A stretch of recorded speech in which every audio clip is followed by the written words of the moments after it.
کچھ اقوام کچھ قومیں ایسی ہیں کہ جن کو جیسی بھی دلیل دو نا، لیکن کیا ہے وہ میلاد مصطفیٰ صلی اللہ علیہ وسلم کو مانتی نہیں ہے۔ تو امام رازی رحمت اللہ تعالی علیہ کا وہ عمل ہمارے سامنے ہے کہ امام رازی رحمت اللہ تعالی علیہ بڑے ہی محدث، بڑے ہی مفکر، مفسر اور کیا ہے مورخ، اتنے بڑے عالم تھے کہ ان کا آخری وقت آ گیا۔ کیا آ گیا؟ آخری وقت، علم کے دریا تھے، آخری وقت آ گیا نا تو شیطان ہر جگہ پر اپنا وار ایسے نہیں جانے دیتا، کوشش کرتا ہے کہ کامیاب ہو جائے۔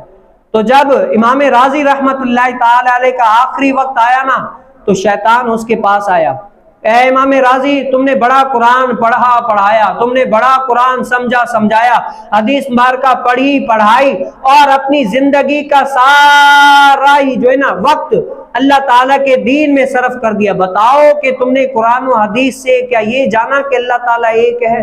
تو امام رازی رحمت اللہ تعالی علیہ فرمانے لگے کہ ہاں میں نے قرآن و حدیث سے جانا کہ اللہ تعالیٰ ایک ہے۔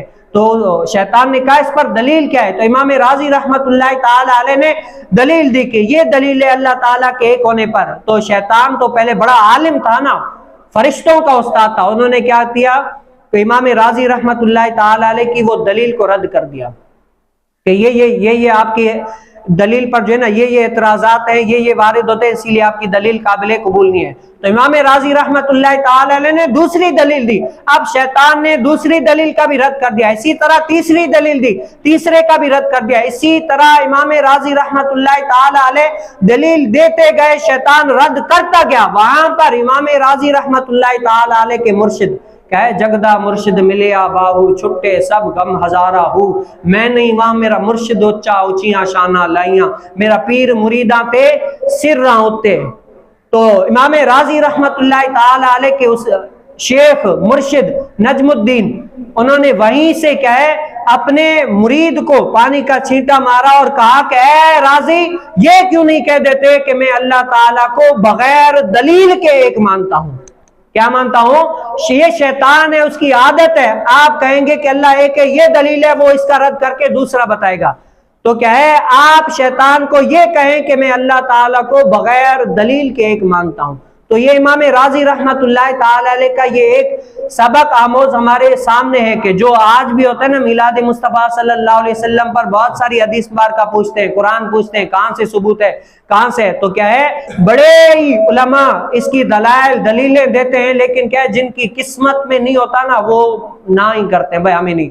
تو کیا ہے ہمارا جواب کیا ہے کہ ہم بغیر دلیل کے رسول کائنات صلی اللہ علیہ وسلم کا میلاد مناتے ہیں، رسول کائنات صلی اللہ علیہ وسلم کا میلاد مناتے ہیں، رسول کائنات صلی اللہ علیہ وسلم کو یاد کرتے ہیں، ان کے ذکر کے لیے مجلس منعقد کرتے ہیں، حضور علیہ السلام کا ذکر خیر کرتے ہیں، اس میں قرآن پڑھتے ہیں، حدیث مبارکہ پڑھتے ہیں، علماء بلاتے ہیں، صلحاء بلاتے ہیں، پھر فقیر عام و خاص سب کو کھلا کر ان کی دل جوئی کرتے ہیں، اور ان سے کیا ہے مقصود ہمارا کیا ہوتا ہے؟ ثواب۔ کیا ہوتا ہے مقصود ہمارا؟ کیا ہوتا ہے؟ ثواب ہوتا ہے۔ بھائی علماء آئیں گے، صلحاء آئیں گے، صوفیاء آئیں گے، اور بہت سارے امیر غریب آئیں گے، ان کی خدمت کریں گے، ان کو کھلائیں گے پلائیں گے، عزتیں دیں گے، بٹھائیں گے، یہ سب کچھ ان سے مقصود کیا ہے؟ اللہ تعالیٰ کی رضا اور ثواب۔ اور اللہ تعالیٰ کی رضا اور ثواب کیوں؟ کیونکہ اللہ تعالیٰ کو جو سب سے زیادہ محبوب شے ہے نا وہ یہ ہے کہ ثواب اور نیکیاں، کیا ہے؟ ثواب اور نیکیاں جو آخرت میں ہمیں کام آئیں گی وہ یہی اشیاء ہے، بس اس کے علاوہ اور نہیں ہے۔ تو اللہ تعالیٰ کی رضا ہمیں حاصل کرنے کے لیے ہم یہ کرتے ہیں۔ تو اللہ تعالیٰ ہمیں کیا کریں؟